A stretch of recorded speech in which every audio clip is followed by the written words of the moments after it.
Hey guys, welcome back. It's Biggs. Today on Isopod Talk, we're going to do something a little bit different again. We've done it once already before. We gave you guys an Armadillidium overload.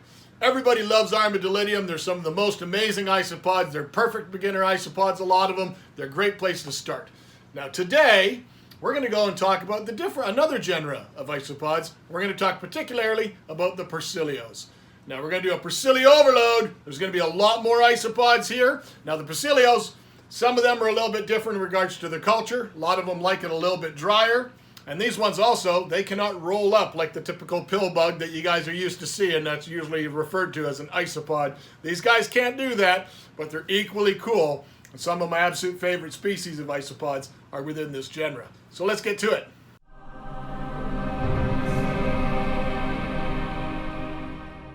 The Catalina form is a line-bred form developed at much larger size and more intense coloration.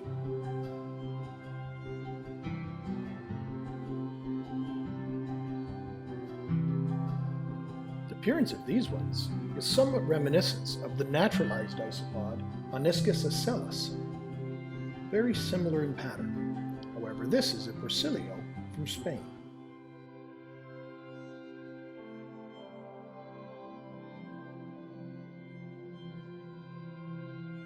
Species barbate is one of those amazing Porcellios that can tolerate extreme dry conditions and may be a good candidate for a bioactive leopard gecko setup, as long as they have access to a moist area. And few collections would ever be complete without some of the giants, the kings, the titans of the isopod world. Porcellio hoffmannsegii is truly one of my favorites. One of the big Spanish isopods, this one, Hassii, not quite as large, Magnificus, which some debate will even get even larger than hoffmannsegii. All these Spanish Porcellios tend to need more air movement, larger vents, more ventilation within their enclosures, and be kept substantially drier than most Armadillidium species. They tend to also require slightly more protein levels, so feeding them things such as fish flakes, dried minnows, things like that. This is an outstanding male. Look at him showing off his big Europods to everybody.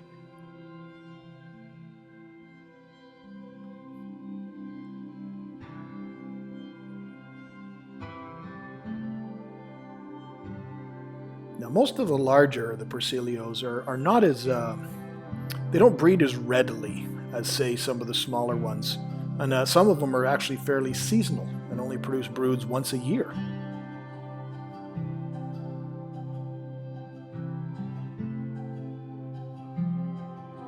Now here's a unique one. Almeria Mountains used to be in the trade as white antenna hoffmannsegii or hoffmannsegii Algeria Mountains, but actually this species is geographically closer to Magnificus and shares some more traits with Magnificus. So more than likely, this is going to be an intergenetic species between the two. Looks very similar to hoffmannsegii, but it has a lot of traits of Magnificus as well. Very, very cool species. And it only produces once a year.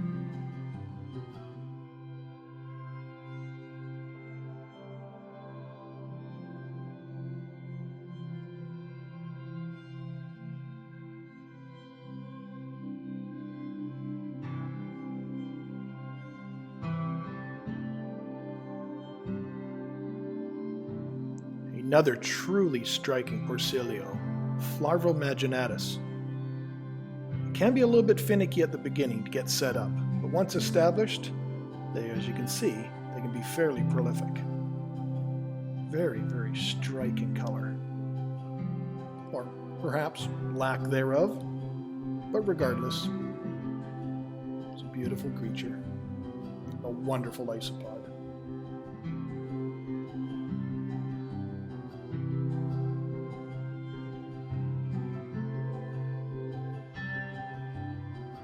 Another unique one, with a rather unique name. An ever perennial favorite, beautiful Expansus. Now being bred in many different morphs with more coloration. Always a classic. Porcellio scaber.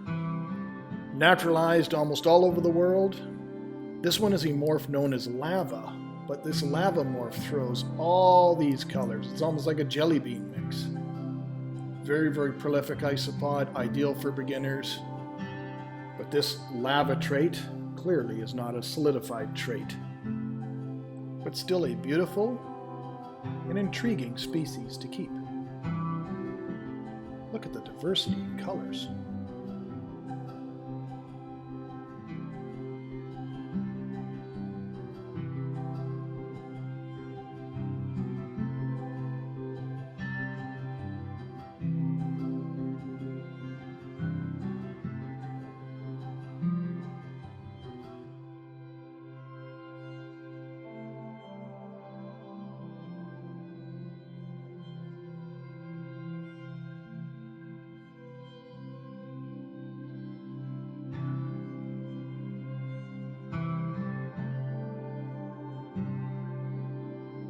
Another one of the perennial favorite Porcelios, laevis, this one being dairy cow.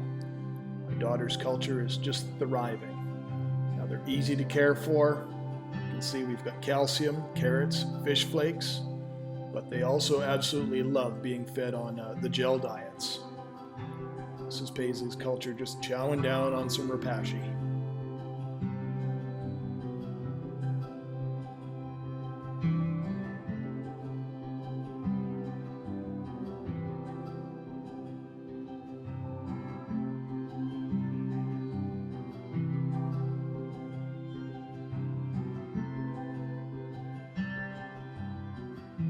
Just as prolific, this one here is a nice bright orange variant.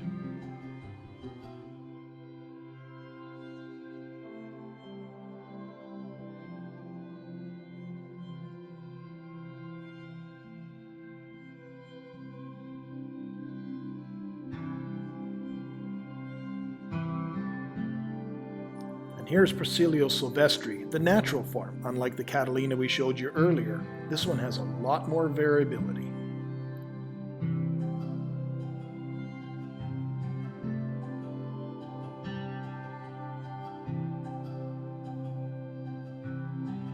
Unlike the lava ones we showed earlier, this Dalmatian trait seems to be a bit better fixed.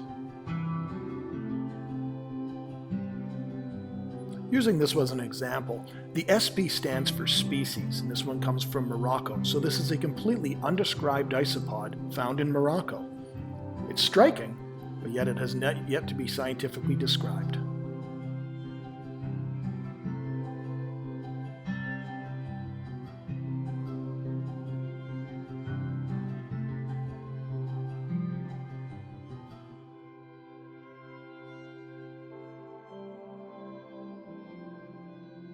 And yet another, undescribed, very striking Spanish isopod.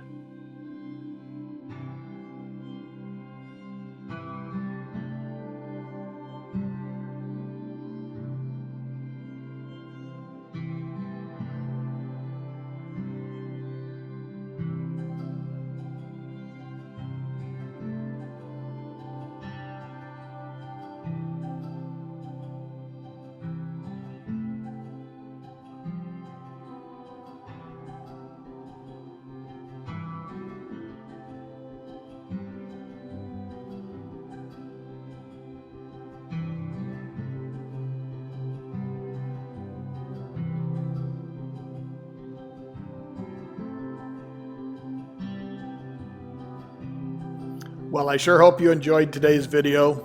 Full overload on the genus Porcellio. I have to give thanks. A lot of this video was shot at my dear friends Ivan and Cheyenne's facility, Species Canada. They keep a much more diverse collection than I do. But Porcellio, as a genera, there's over 200 species. They're found worldwide, and I think they make absolutely fascinating pets. As always, thank you for watching. Take care.